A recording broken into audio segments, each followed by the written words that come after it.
Traders and investors are anxiously waiting to hear what comes out of today's Fed meeting, but that's not all that's happening. It's also a big day for earnings. Bob Iaccino, the co-founder of Path Trading Partners, is here. What matters most, Bob, Fed or earnings? It's not just one or the other today. They actually have kind of a weird combination going on. What I mean by that is the FOMC rate decision today is expected by most people, including myself, to be a quote unquote hawkish pause. So no move in rates, but the statement and the tone of the press conference is likely to be one of, we could move again on rates, and that move would probably be higher before it would be lower. I'm paraphrasing, of course, as I don't have a quote that maybe the chairman made in the future. Obviously, I don't.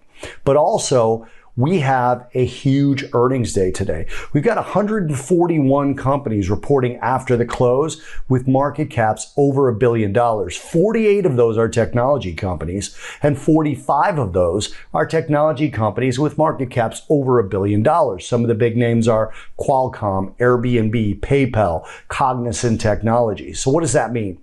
Well, if the Fed were to actually be so hawkish that they moved rates, you might see earnings after the close being released into a lower Nasdaq, in which case they have a good chance of responding positively if the Nasdaq is already down, vice versa if the Nasdaq has rallied after the Fed statement, although none of this is guaranteed. But that's the trader tip. Watch what rates and the Nasdaq are doing prior to these big names having their earnings release and see how much of that came from the verbiage of the Fed and what they plan on doing with rates in the future. Thanks, Bob.